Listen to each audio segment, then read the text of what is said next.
Bonjour à tous, dans cette vidéo je vais vous présenter comment créer des visuels avec Nano Banana Pro. Donc on verra en premier voilà, pourquoi, qu'est-ce qui change avec ce modèle, pourquoi selon moi voilà, on a passé un gap en termes de qualité qui permet voilà, d'envisager l'automatisation de la production de contenu, notamment de visuels en entreprise. Les limites tout de même de l'IA à avoir avec le contenu et une approche générale que je recommande pour la création de contenu, pas que visuel. Ensuite, le processus plus spécifique à la création donc de visuels. Le processus de création des prompts qui vont servir à ensuite générer les visuels, qui est voilà, l'étape centrale forcément du process. Et puis les outils pour le faire, les cas d'usage pour lesquels ils sont le plus adaptés et voilà, leurs points forts, leurs inconvénients et ainsi de suite. Voilà, l'idée c'est que vous, puissiez, voilà, être capable de générer ce genre de visuels, donc qui sont issus des tests que j'ai pu faire sur, ces dernières semaines avec, Nano Banana Pro. Donc qu'est-ce qui change avec ce modèle? Bah, le principal élément qui va changer, c'est, la qualité du contenu texte, ou des indications générées, par l'IA. Jusqu'à présent, on pouvait, voilà, générer des visuels plutôt qualitatifs et plutôt sympathiques.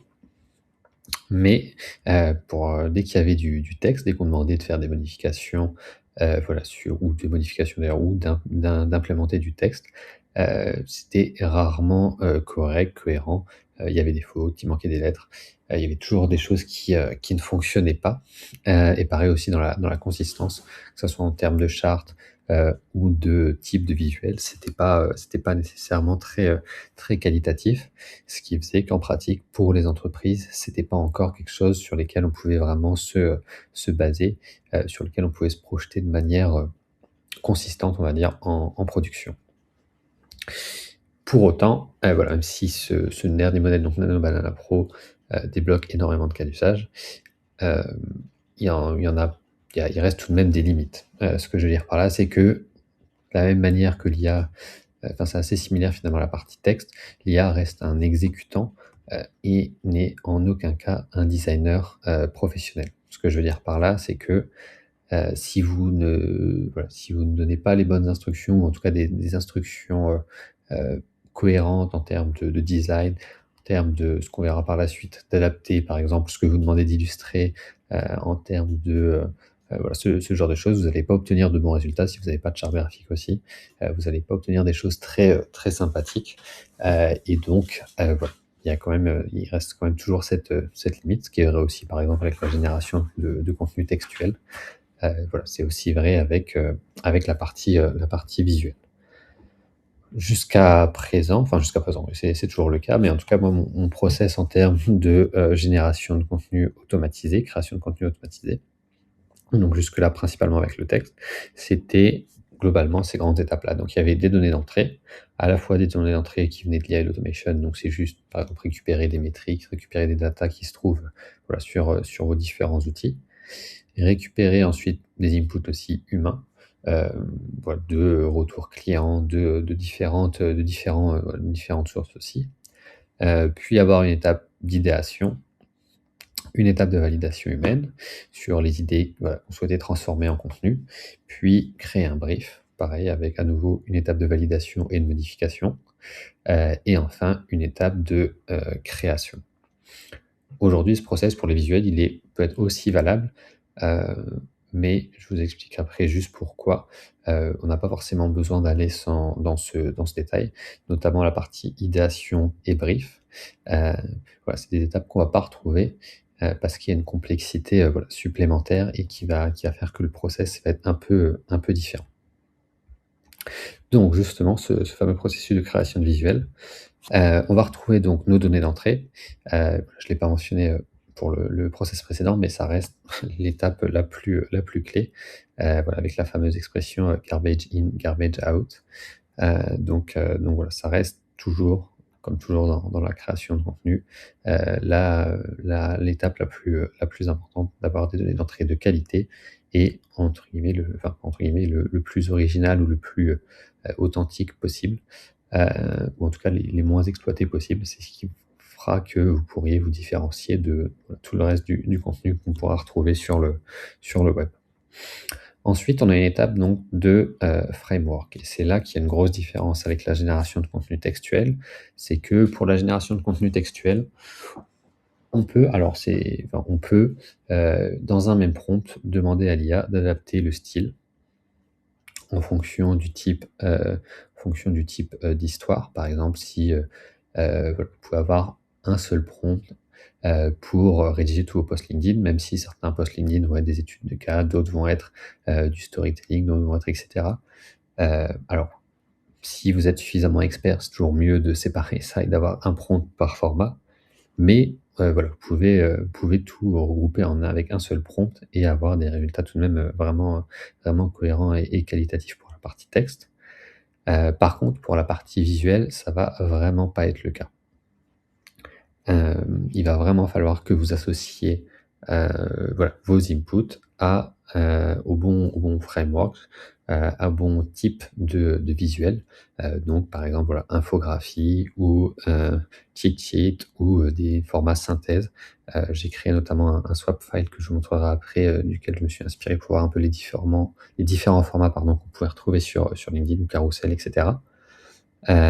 Et c'est d'autant plus important que, ensuite dans le prompt, donc qui est l'étape suivante que vous allez générer via IA, donc à partir des inputs et du type de framework, générer le prompt qui va ensuite servir à créer le visuel, à générer le visuel. Et donc c'est important parce que forcément pour un point de vue graphique, il y a beaucoup plus de détails, de guidelines différentes à donner en fonction, de si c'est une infographie ou si c'est une cheat sheet ou si c'est un autre type de format. Le volume de contenu va pas être le même, la disposition va pas être la même, enfin les dispositions vont pas être les mêmes, donc c'est vraiment important, voilà, d'être capable d'associer le bon type d'input au bon type de framework. Parce que par exemple, si vous avez un post storytelling et vous demandez de le transformer, en infographie, peu importe à quel point le prompt sera bon, il y a peu de chances que vous obteniez un résultat qui soit intéressant.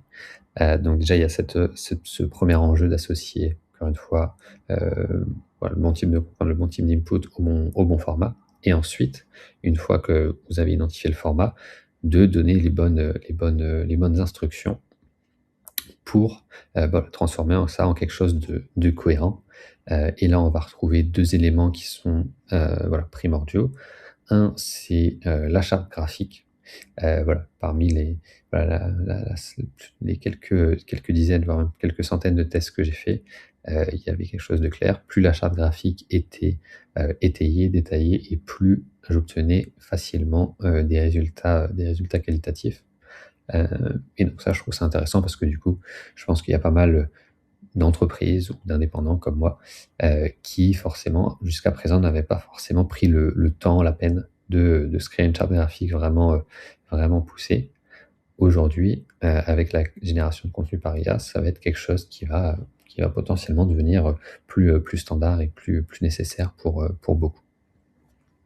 Le second point, c'est d'avoir des templates, ou des, modèles de référence par, format, parce que pareil, le meilleur «prompt» entre guillemets pour, la génération de visuels, c'est d'autres visuels, sachant qu'en moyenne, vous pouvez en associer de 3 à 8 qui peuvent servir donc soit de référence, ce qui va aussi être très pratique, j'y reviendrai après, si vous souhaitez par exemple créer un carrousel avec une consistance dans le style, soit aussi, comme on l'a vu souvent, comme vous avez dû le voir sur LinkedIn, pour inclure des éléments, pour des éléments que vous souhaitez inclure, pardon, dans le visuel final.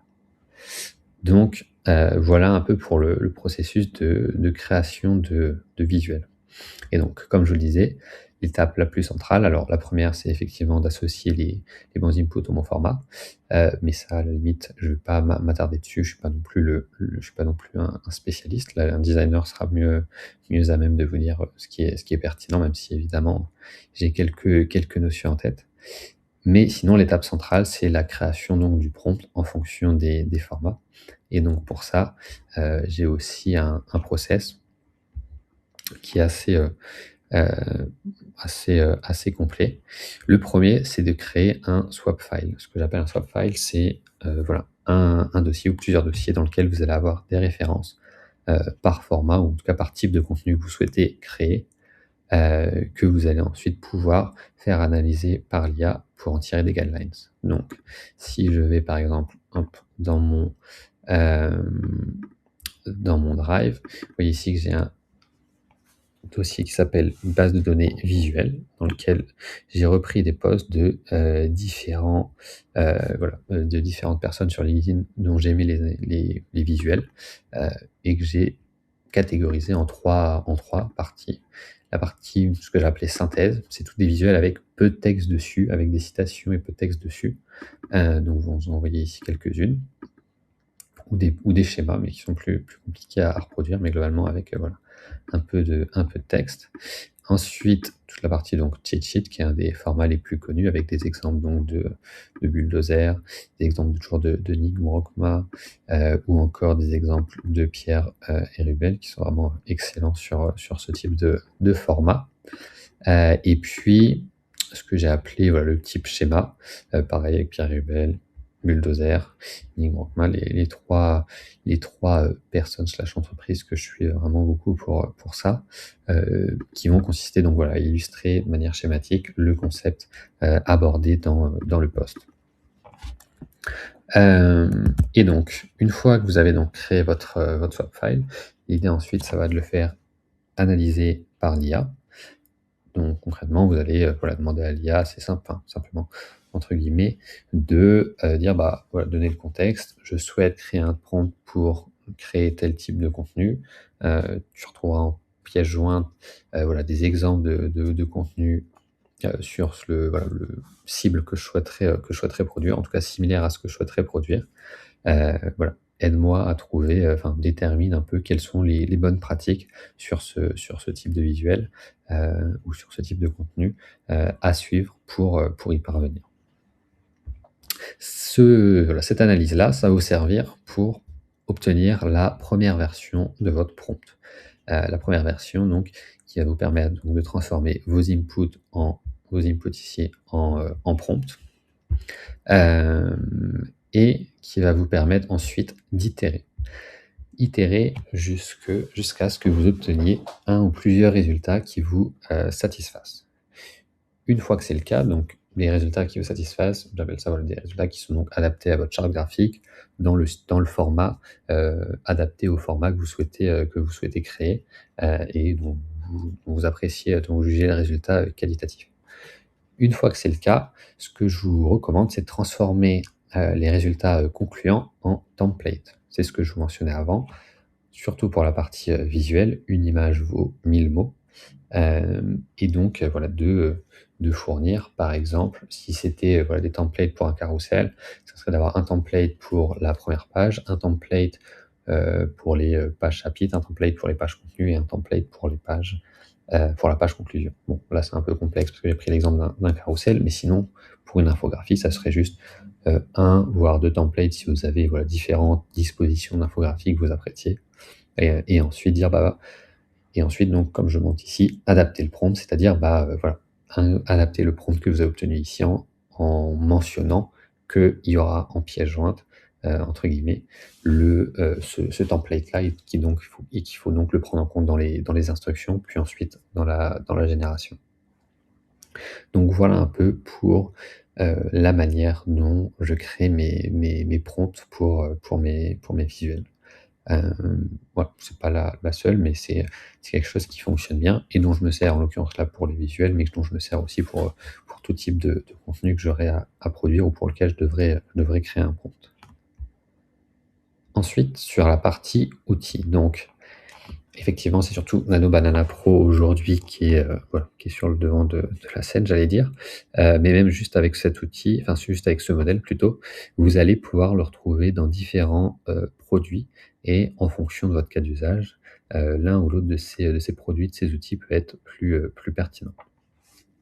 Donc sur le premier outil qui est sûrement un des plus connus dans la liste, c'est Gamma, que vous allez retrouver donc juste ici, qui donc, si je ne me trompe pas, intègre maintenant aussi Nano Banana Pro dans ses modèles de dégénération d'images. Donc voilà, si vous sélectionnez le fait de faire des illustrations par IA, vous pourrez sélectionner Nano Banana Pro. Hem et donc dans les avantages de Gamma, c'est que l'utilisation est cadrée, c'est un outil dédié pour la création de contenu et surtout, vous avez cette partie, modèle, donc des templates et thèmes, donc pour votre identité, visuelle. Et donc ce qui est intéressant ici, c'est qu'en fait Gamma vous facilite le travail et le process que je vous ai décrit avant en, voilà, ici vous avez juste à suivre, la création d'un thème et à mettre vos éléments.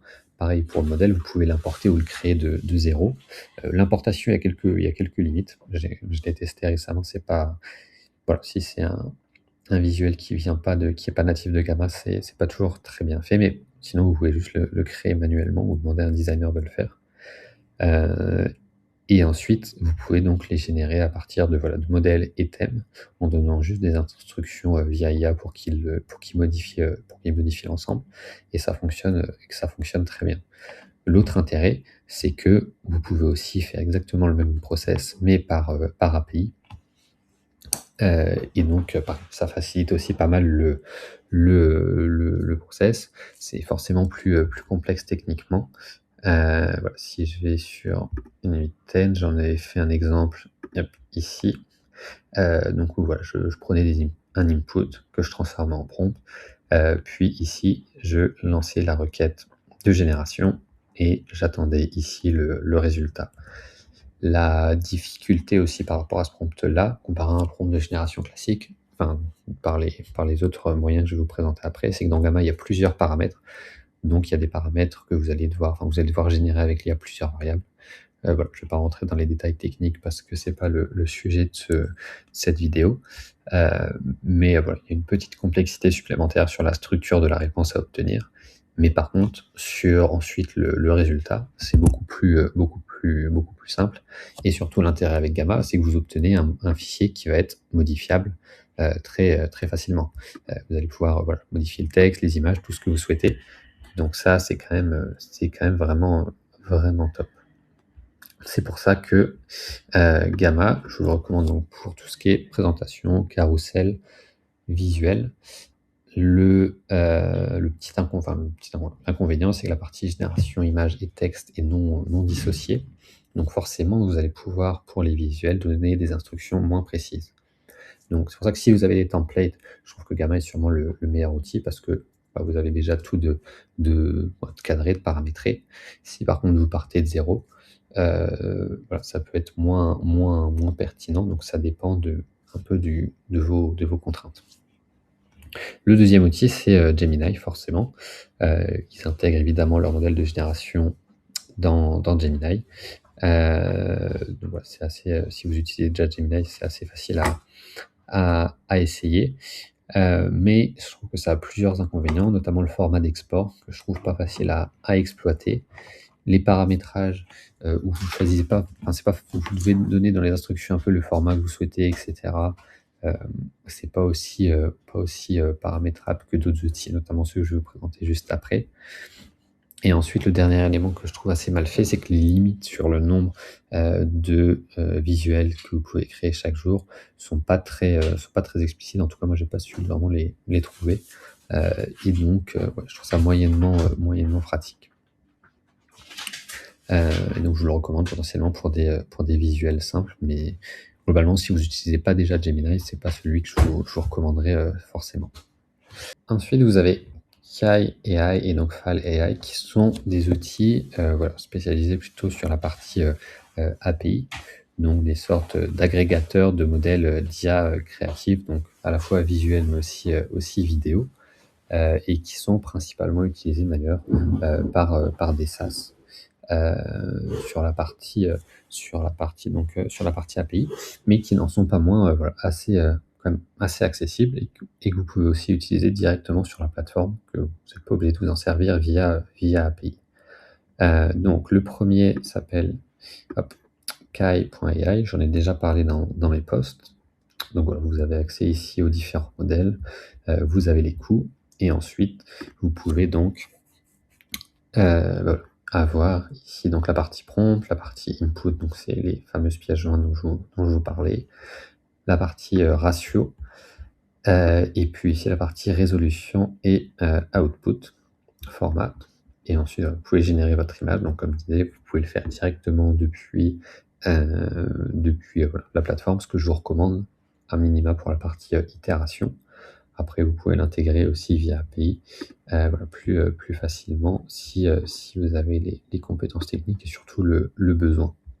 Donc voilà, c'est avec cet outil-là que j'ai fait, voilà, tous les visuels que vous avez vus précédemment, et c'est aussi avec cet outil-là que j'ai fait, voilà, les différents workflows, N8N que vous avez pu voir. Voilà, passer sur mes posts LinkedIn ou dans les ressources que j'ai pu faire récemment. Pour autant, j'ai découvert un second, outil similaire, voilà, le week-end dernier, qui s'appelle donc Fal.ai, qui est globalement similaire à Kai AI, qui a juste, voilà, quelques fonctionnalités, supplémentaires que je trouve vraiment, qui je trouve ont vraiment beaucoup de valeur. Par exemple, ici, vous avez la possibilité, de générer, alors maintenant je retrouve plus la fonctionnalité, mais voilà, c'est ça que je voulais vous montrer, de générer donc pour un même prompt des visuels avec les différents modèles pour pouvoir les comparer. Alors en l'occurrence, pour le moment, je trouve que Nano Banana Pro dans tous les cas a une longueur d'avance, mais c'est sûrement quelque chose qui va évoluer dans les prochains mois. Et donc voilà, je trouve ça assez pratique d'avoir voilà, cet outil fait pour un outil fait pour ça. L'autre élément que vous avez, c'est que vous pouvez, hop, si je retourne donc sur Generate an image, c'est que vous pouvez ici, si vous allez dans More, choisir le nombre d'images que vous souhaitez générer avec un seul prompt. Et ça aussi, je trouve ça assez intéressant parce que tout simplement, vous allez pouvoir générer avec un seul prompt un carrousel, là où sur, par exemple, Kai.ai, où vous devez générer individuellement chaque image du carrousel, puis après les regrouper. Donc voilà, d'un point de vue technique, c'est un peu plus, ou juste process manuel, un peu plus compliqué et un peu moins fluide. Donc voilà, je trouve ça vraiment intéressant. Et enfin, il y a une dernière partie, alors qui est moins primordiale, mais ils ont une petite partie workflow. Si jamais vous souhaitiez voilà, enchaîner, par exemple, je sais pas, une génération d'images qui va ensuite vous servir dans voilà, la création d'une vidéo. Mais là, c'est déjà pour voilà, des workflows plus avancés, mais sait-on jamais, peut-être que ça peut vous parler. Donc voilà, je l'ai découvert récemment, mais clairement, je pense qu'en termes de production, vous souhaitez créer des visuels par API, c'est la plateforme qui m'a l'air la plus complète. Et donc, voilà, similairement à Gamma, vous pouvez créer des présentations, des carousels, des visuels, avec potentiellement un résultat plus quali, mais avec une complexité technique qui est aussi plus importante. Enfin, le dernier outil dont je voudrais vous parler, c'est NotebookLM. Vous connaissez aussi sûrement, qui permet donc voilà, d'agréger beaucoup de contenu et ensuite de questionner l'IA sur les contenus en question.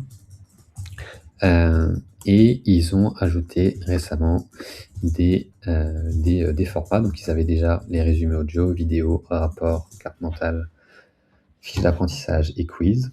Et donc ils ont ajouté récemment, et voilà, c'est clairement lié à la sortie de Nano Banana Pro, la partie infographie et présentation. Donc vous voyez que c'est en bêta, donc c'est encore assez récent. Mais voilà, globalement, ça vous permet une fois que vous avez agrégé tous les contenus, que vous avez posé des questions, que vous avez l'input que vous souhaitez. Ça aussi, c'est intéressant parce que du coup, vous avez dans le même outil potentiellement les inputs et la génération. Vous pouvez créer une infographie en cliquant par exemple. Alors, vous pouvez directement cliquer dessus, mais dans ce cas-là, vous ne donnerez pas d'instruction. Sinon, il faut cliquer sur le petit crayon pour voilà, sélectionner la langue, l'orientation, niveau de détail et des instructions. Pareil pour la partie présentation. Et ensuite, le résultat est assez sympa. Donc là, vous allez voir un résultat que j'ai généré sans aucune instruction autre que le contenu que j'avais déjà. Et donc, voilà, c'est plutôt qualitatif. Et surtout, voilà, pour le peu d'instructions que j'ai donné. Donc voilà, ce qui est intéressant, c'est que voilà, vous avez vraiment de la génération par format. Là, ce dont je vous parlais, ici, c'est déjà pris en compte. Il y a déjà prompt ou des instructions, voilà, une infra en back office qui fait que c'est optimisé, que vous allez obtenir une infographie si vous cliquez ici, une présentation si vous cliquez ici et ainsi de suite. Donc ça, c'est intéressant. La limite, c'est dans les instructions, voilà, c'est pas très fourni et puis surtout, en termes, voilà, vous avez ni API ni intégration, voilà, plus large avec d'autres outils, ce qui peut être assez limitant. Et donc voilà, ça peut être intéressant aussi pour les présentations carousel visuel. Tout dépend aussi notamment des inputs. Donc voilà un petit peu pour, une petite, ouais, un petit tour d'horizon des outils et de la méthode pour créer des visuels aujourd'hui, avec Nano Banana. Voilà, j'espère que ça vous sera, utile et dans tous les cas, je vais continuer à, voilà, explorer ce type de cas d'usage qui pour moi, va prendre que de l'ampleur dans les prochaines semaines et les prochains mois. Sur ce, je vous souhaite une bonne journée et je vous dis à la prochaine. Ciao.